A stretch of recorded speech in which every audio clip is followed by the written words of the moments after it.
The airport morning began like any other, fluorescent lights humming against the polished tiles, a tide of travelers dragging rolling suitcases, and the dull murmur of boarding announcements spilling from overhead speakers. But in every ordinary day, a storm hides, and today it was about to take human form. The voiceover starts low, deliberate, setting the tone. Airports test patience, but sometimes they reveal something louder: conflict on a stage where everyone is forced to watch. Karen's arrival was not subtle. Her footsteps clicked like accusations across the concourse floor, each heel strike carrying the weight of irritation. She pulled behind her a bulging suitcase with a handle that wobbled like a bad alibi. Even before she reached the check-in desk, her lips were pressed into a thin, furious line. Her eyes scanned the counter not for help but for an adversary. The gate agent greeted her with the fragile politeness of someone who had already absorbed 100 complaints that morning. "Good morning, ma'am. May I see your boarding pass?" The words were routine, but they would be tinder to a fire already seeking air.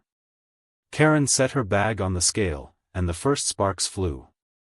The digital numbers blinked red: overweight. The agent leaned forward, soft-voiced, "I'm afraid your bag exceeds the limit. You'll need to remove some items or pay the excess fee." What might have been a minor inconvenience to most travelers became, in Karen's hands, the opening volley of war.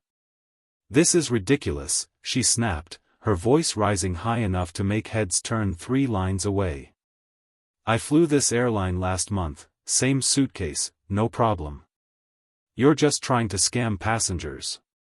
Her hand sliced the air like punctuation, and her free arm clutched the bag as if it were evidence of innocence.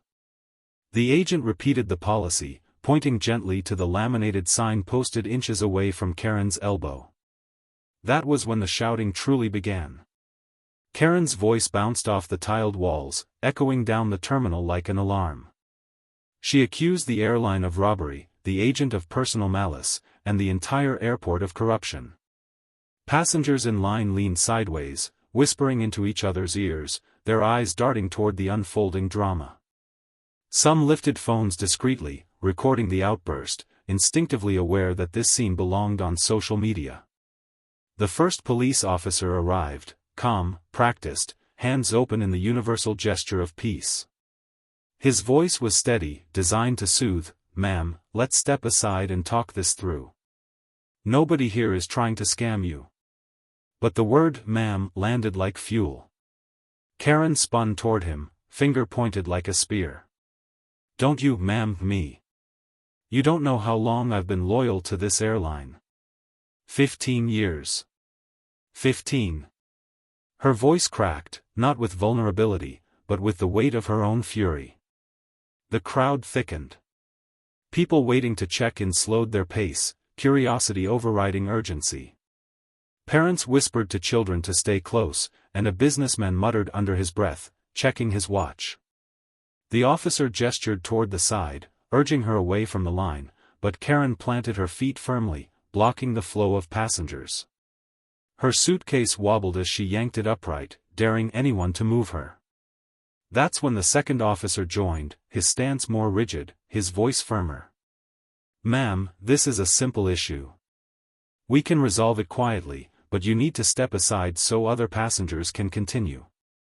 The attempt at reason only escalated the storm. Karen raised both hands high, waving dramatically, her mouth stretched wide as she shouted, "This is harassment. I'm being targeted because I speak up." Her phone appeared in her grip, the screen glowing as she began live streaming the encounter.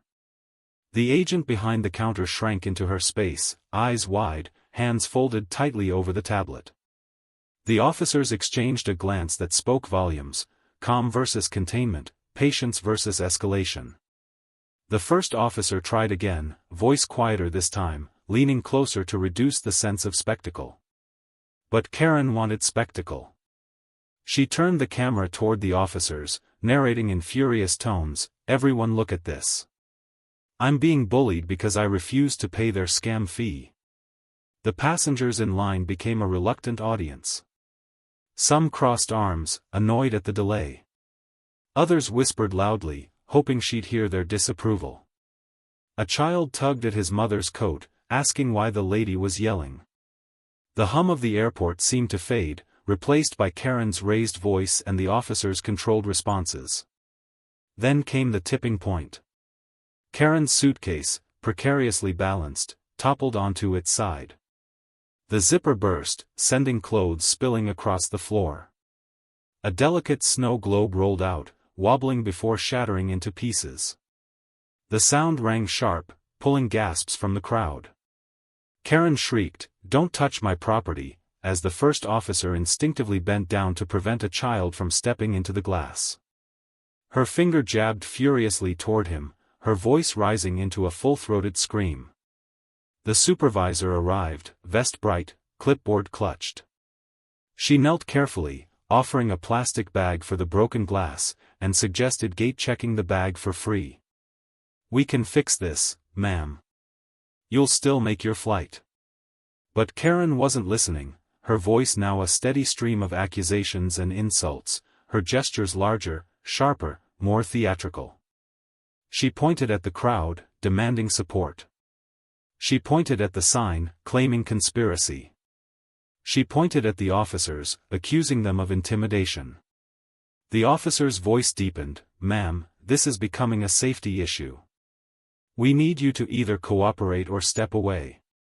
You can still make your flight if we resolve this now." His hand motioned toward a calmer space beside the counter, but Karen refused. She straightened her spine, facing the nearest phone camera, and declared, "I will not be silenced." The crowd groaned audibly. Finally, with a synchronized motion, the two officers stepped to either side, forming a corridor of authority. The crowd instinctively parted. Karen resisted, her feet sliding slightly as the officers gestured her toward the side. Her voice cracked as she screamed, "You'll regret this." But her bag dragged reluctantly behind her, its wheel squeaking like a complaint. The gate agent exhaled visibly, and the line began moving again. For a moment, order returned. But storms don't end so quickly, they shift to new skies. Karen was not done. At the next checkpoint, she reignited the conflict with fresh energy.